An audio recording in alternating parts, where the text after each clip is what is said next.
Hello, everybody, and welcome back to Buckeye Politics. It's me, your favorite Ohioan. Today, we're going to be analyzing the 2022 primaries in the Northeast. There's going to be a bunch of primaries across the states of New Hampshire, Rhode Island, and Delaware. These are all primaries. Only a couple of these primaries are really going to be all that interesting. A lot of them are just going to be, safe Democrat because the Northeast is a very Democratic-leaning area. But still, there's a couple of races that are just interesting to look at. We're going to start here in the New Hampshire gubernatorial election. Obviously, if you did not know, Chris Sununu is the incumbent governor. He was reelected back in 2020 in an absolute landslide, receiving 65% of the vote, winning every single county. Chris Sununu is a more moderate Republican, commonly referred to as a Rockefeller Republican. I mean, he's more libertarian on the issues. On social issues, he's more left-leaning, while on economics, he's pretty right-leaning. So he's kind of like a libertarian, and because of that, he's kind of a controversial figure among Republicans. A lot more conservative leadership, and a lot more conservatives in the Republican Party are not very big fans of Chris Sununu. So there obviously are a couple of more conservative candidates trying to primary him. Unfortunately, or maybe fortunately, I don't know. I don't really mind Chris Sununu. I think he's fine. A lot of these candidates that are running as more on a more conservative platform are not polling very well because Chris Sununu is very popular in New Hampshire. He's probably going to go on to win this primary very handily. As you can see here in the most recent poll by the University of New Hampshire, conducted from August 25th to August 29th, with 892 likely voters, Chris Sununu is currently at 72% of the vote. He is going to win this race handily and go on to win the general election very handily. There's been a couple polls here and there that show the race kind of close, but like this one that has Sununu only up 48%, and this one that has him only at 43%. But that's a Democrat internal, and these are kind of outliers. And Chris Sununu is a very popular governor. I think he's going to win re-elect if he wins the primary, which he's going to win the primary. I'm not sure why I even said if, but when he wins the primary, he's going to go on to win the general. So really, not a whole lot to talk about there. Just Chris Sununu is going to win the primary and is going to win the general election. And this is the interesting race then as the Senate election in New Hampshire. There is incumbent Democrat Maggie Hassan won back in 2016 by the slimmest of margins. She did take on a more moderate Republican candidate in Kelly Ayotte, as you're going to see here in a second. Kelly Ayotte is a more moderate Republican. She voted, for example, I believe she voted for the Affordable Care Act, or she at least didn't support repealing it. And she is, she was, and that's kind of New Hampshire. New Hampshire's a very independent, moderate kind of state, and so she was a good fit for the state. However, she did very narrowly lose, only by about 1,000 votes to Maggie Hassan. So that said, since Maggie Hassan did only win back in 2016 by like 1,000 votes, a lot of Republicans have been saying that New Hampshire could be a possible pickup for the GOP, and I believe it certainly could be. It just really depends on who we nominate. As you're going to see here in a second, if my computer would load. Here we go. It's working, fellas. It's working, guys. Give it a second. Eh, all right, we're getting close. Come on. Come on. Come on. There we go. There it is. Let's go. So yeah, so Maggie Hassan, she's the incumbent Democrat, and it really depends on who she's going up against. There's a bunch of Republicans running, but the two front runners are Don Bolduc and Chuck Morse. Chuck Morse is the head of the New Hampshire State Senate, and he's done a lot of work in terms of ground game for the GOP. This is the guy who led the Republican Party to massive victories at the statewide level in 2020. They won a bunch of state house districts, and they won a bunch of like sheriff races. Basically, while Trump did lose New Hampshire by about 6 points, and Biden won New Hampshire by a pretty sizable margin, Republicans in the statewide level did very well, and that was all thanks to Chuck Morse. And Chuck Morse is a little bit more libertarian. He's socially pretty conservative still, but in economics, he's pretty much just a generic Republican, libertarian type. So he's not a bad candidate. He's just not the most populist, I guess you could say. And that said, Don Bolduc is more of the Trumpian candidate.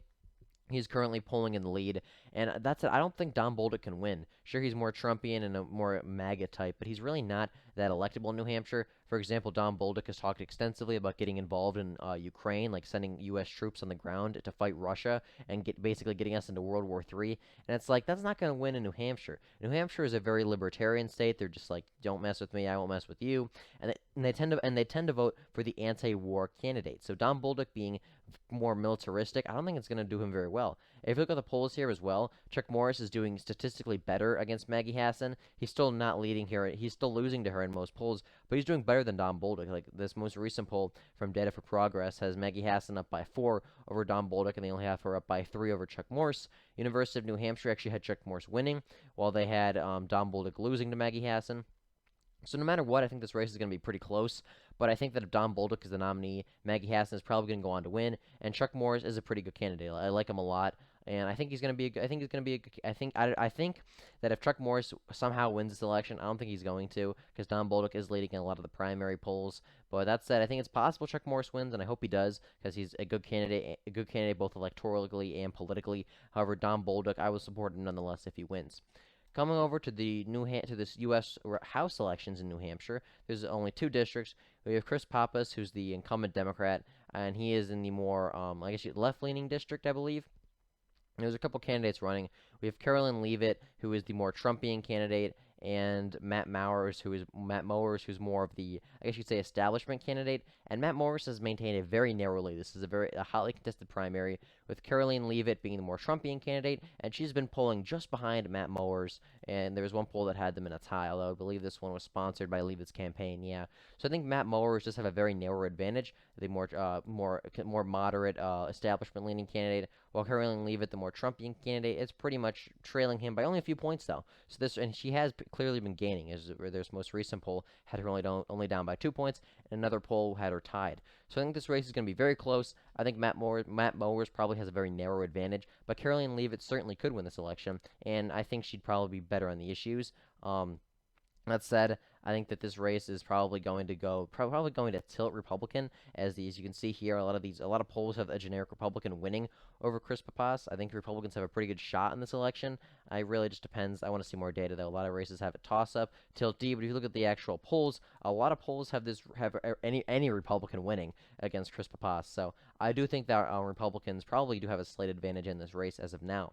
This is the more Democratic-leaning district. Annie Custer is the incumbent Democrat. And there's a couple of Republicans running. It looks like Robert Burns is going to be the Republican nominee. He's leading in the polls. And I don't know a whole lot about him, although this is definitely a more Democratic-leaning district. That said, polls have the race pretty tight, so I think we'll just have to wait and see. I think for sure the first district, Republicans have a good shot at winning with probably Chris Pappas is probably going to lose. I think we have a good shot there. However, this district with Annie Custer, I think it's just going to come down to candidate quality and national environment. I think it's kind of too early to tell.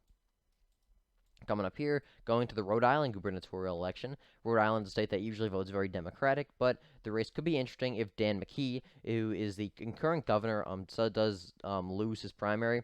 Dan McKee is he's not very well liked. He was the lieutenant governor, and no one really knew who he was. The very popular incumbent governor, Gina Raimondo, joined the Biden administration and resigned, so Dan McKee became governor, and no one really likes him, not even Democrats. You can see here he's struggling to win his own primary, and he's not very popular. I think that if Dan McKee does win his primary, I think he actually is Democrats are in a pretty bad spot, because Republicans have a good candidate in Ashley College. She's pretty popular across the state. She has a lot of decent amount of name recognition, not a lot, but certainly a decent amount, and she's running a pretty moderate but good campaign. And so I think that if Dan McKee, like I said, he's not very popular, I think if he somehow manages to narrowly win this primary, then I do believe that this race could be very competitive, just because Dan McKee is not very well liked. Meanwhile, Nellie Gorbea, if she wins this race, I think it's probably safe Democrat. I think it really just depends if Dan McKee wins, because like I said, he's not very popular, but he is leading in a couple polls for his primary. So really just depends on how this primary turns out. Looking at the House elections in Rhode Island, this race here is really not that interesting. The first district, this is going to be safe Democratic. This is a state that is overwhelmingly Democrat, very liberal, incumbent Democrat. We got 70% of the vote in 2020, so really not a close race. However, the second district is going to be very close. We have a bunch of Republicans and a bunch of Democrats running.